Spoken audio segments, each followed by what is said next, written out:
আসসালামু আলাইকুম বন্ধুরা, আশা করি সবাই সুস্থ আছেন। বন্ধুরা, স্ক্রিনে বর্তমানে আপনারা যে দৃশ্যটি দেখছেন এটি চীনের ভেতর থেকে চিত্রায়িত করা হয়েছে এবং আকাশে উড়ন্ত যে বিশাল বিমানটি আপনারা দেখছেন এটি যুক্তরাষ্ট্রের যে বিখ্যাত C-17 গ্লোব মাস্টার কার্গো বিমান রয়েছে সেই বিমানটির দৃশ্য। চীনের অভ্যন্তরে এই ধরনের অন্তত 4টি কার্গো বিমান অবতরণ করেছে, সেটা আন্তর্জাতিক বিভিন্ন সংবাদ মাধ্যম নিশ্চিত করছে। দেখুন, যুক্তরাষ্ট্রের এই C-17 গ্লোব মাস্টার প্রায় 77.5 টনের বিভিন্ন কার্গো তারা বহন করতে পারে এবং বহন করতে পারে 100-র বেশি সামরিক সদস্য। প্রশ্ন হলো, এই বিশাল বিমান চীনের ভেতর কি করছে? অত্যন্ত গুরুত্বপূর্ণ এই বিষয়টিকে কেন্দ্র করে আন্তর্জাতিক সংবাদ মাধ্যম নিশ্চিত করছে চলতি মাসের মাঝামাঝি সময়ে মার্কিন প্রেসিডেন্ট ডোনাল্ড ট্রাম্প চীন সফর করবেন। আর সেই সফরের নিরাপত্তার জন্যই মার্কিন প্রেসিডেন্টের অত্যন্ত সুরক্ষিত বুলেট প্রুফ গাড়ি, আধুনিক যোগাযোগ সরঞ্জাম, জ্যামার, সিকিউরিটি ভেহিকেলস, অনেক সময় এই ধরনের যে কার্গো বিমান রয়েছে সেখানে প্রেসিডেন্টের যাতায়াতের জন্য যে মেরিন ওয়ান হেলিকপ্টার রয়েছে সেগুলো নিয়ে যাওয়া হয়।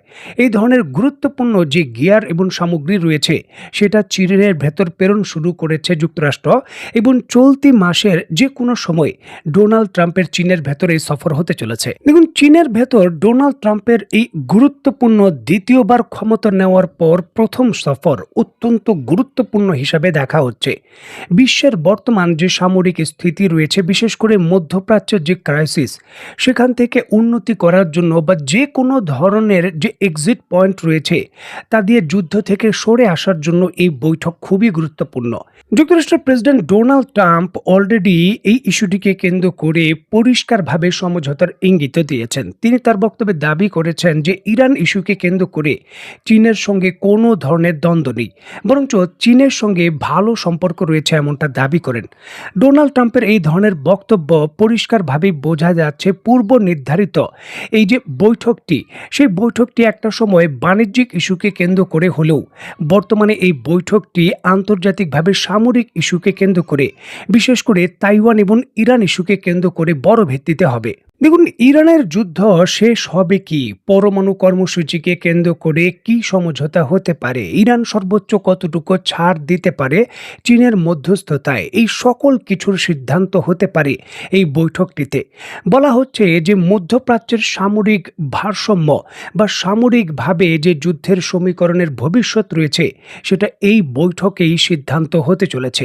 পৃথিবীর দুইটি পরাশক্তি অত্যন্ত গুরুত্বপূর্ণ এই বিষয়টিকে কেন্দ্র করে দর কষাকষি করবেন এবং যদি সেই বৈঠকটি ব্যর্থ হয় বা ইরান ইস্যুকে কেন্দ্র করে কোনো সমঝোতা না হয়, তাহলে বড় ধরনের আরও সামরিক যে আঞ্চলিক সংঘাত রয়েছে তা ছড়িয়ে পড়ারও কিন্তু আশঙ্কা করা হচ্ছে।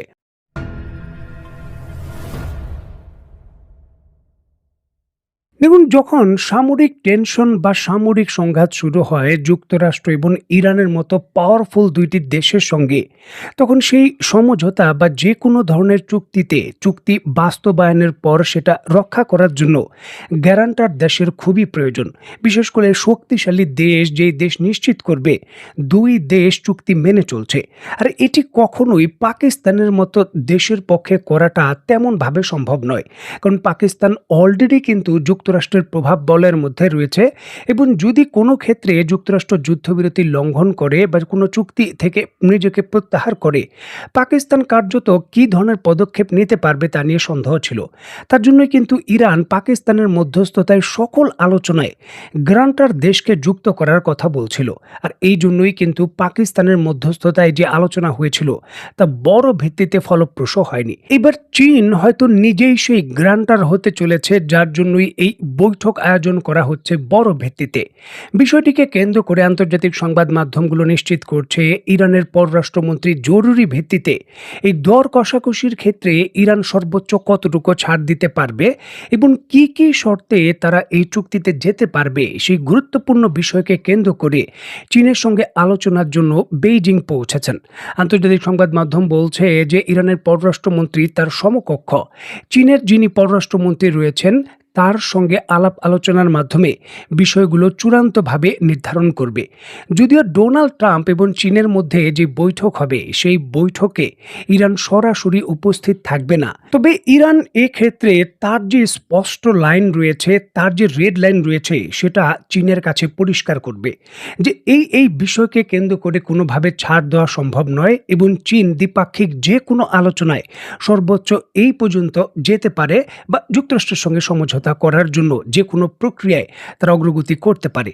দেখুন, এই বৈঠকটিকেই বলা হচ্ছে মধ্যপ্রাচ্যে এই যুদ্ধবিরতি বা যুদ্ধের সমীকরণের শেষ যে দর কষাকষি রয়েছে সেটা।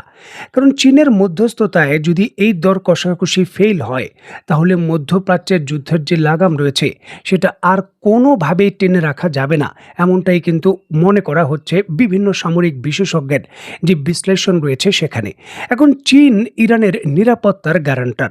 ২০ বছরের নিরাপত্তা চুক্তি হয়েছে। $400 বিলিয়ন ইরানে বিনিয়োগে প্রতিশ্রুতিবদ্ধ চীন। অলরেডি সেখান থেকে বড় বিনিয়োগও তারা করছে। সুতরাং তাদের একটি বড় স্বার্থ রয়েছে ইরানের অভ্যন্তরে, ইরানের জ্বালানি সেক্টরে, কারণ তারা সরাসরি ইরানের জ্বালানি কম মূল্যে নিজের জ্বালানি চাহিদা মেটানোর জন্য পায়। সুতরাং যুক্তরাষ্ট্রের জন্য এখানে তারা সর্বোচ্চ দর কষাকষি করবে তাদের নিজের স্বার্থের জন্য। তবে গুরুত্বপূর্ণ বিষয় হলো তাইওয়ান অ্যাঙ্গেল।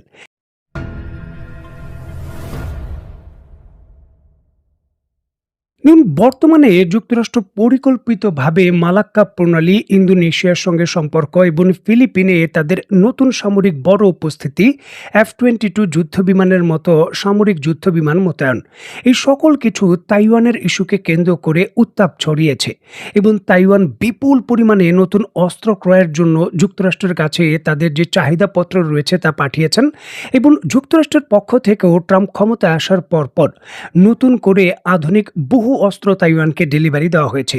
বিশেষ করে হিমার্স মাল্টিপল রকেট লঞ্চার সিস্টেমের মতো আধুনিক অস্ত্র, যেটা চীনের মূল ভূখণ্ডে ক্ষেপণাস্ত্র হামলা করতে সক্ষম। ঠিক এমতো অবস্থায় এই দর কষাকষি বা এই আলোচনায় যদি যুক্তরাষ্ট্র চীনকে আনুষ্ঠানিকভাবে প্রস্তাব দেয় যে চীন ইরানকে আর কোনো সামরিকভাবে সহযোগিতা করবে না, আর অস্ত্র দেবে না, বিনিময়ে যুক্তরাষ্ট্র তাইওয়ানকে কোনো ধরনের অস্ত্রের সহযোগিতা ডেলিভারি দেবে না এবং সামরিক সহযোগিতা করবে না, এই ধরনের প্রস্তাব যদি দেয় তাহলে চীনের জন্য সমীকরণের বিষয়ে সিদ্ধান্ত নেওয়া অত্যন্ত জটিল হয়ে যাবে। কারণ সেক্ষেত্রে ইরানকে যদি সামরিক সহায়তা প্রদান চীন সরাসরি বন্ধ করে দেয় এই চুক্তির অধীনে, তাহলে যে কোনো যুদ্ধক্ষেত্রে ইরানের স্ট্র্যাটেজিকভাবে যুক্তরাষ্ট্রকে মোকাবেলা করার বিষয়গুলো আরও কঠিন সমীকরণে পড়ে যাবে। দেখুন, চীন একটি বৃহৎ শক্তি বলা হয়ে থাকে, যারা প্রতিদিন প্রায় শত শত মিসাইল তৈরি করতে পারে। তাদের বিরুদ্ধে যদি কয়েকশো মিসাইল তাইওয়ান ডেলিভারি পায়, সেটি চীনের মতো একটি সুপার পাওয়ারের বিরুদ্ধে কত বড় ঝুঁকি তৈরি করতে পারে সেই বিষয় নিয়ে প্রশ্ন রয়েছে। আর এখানেই কিন্তু ইরান সমীকরণটা মেলাতে হয়তো চেষ্টা করবে যে চূড়ান্তভাবে এই ধরনের প্রস্তাব দিলেও চীন হয়তো রাজি হবে না। ডোনাল্ড ট্রাম্পের সঙ্গে শি জিনপিং এর সরাসরি এই দ্বিপাক্ষিক বৈঠক খুবই গুরুত্বপূর্ণ, যেখান থেকে ঐতিহাসিক কিছু সিদ্ধান্ত এবং ভবিষ্যতের যে সামরিক কাঠামো বিশ্বের কি ধরনের হতে পারে তার পরিষ্কার বার্তা পাওয়া যাবে। দেখার বিষয়ে এই বৈঠক থেকে চূড়ান্তভাবে কি ফলাফল আসে। তো বন্ধুরা, আজকের মতো বিদায়। নতুন কোনো ভিডিও নিয়ে আবার দেখা হবে। সেই পর্যন্ত সবাই ভালো থাকবেন, সুস্থ থাকবেন এবং বাংলাদেশকে ভালোবাসবেন। আল্লাহ হাফেজ।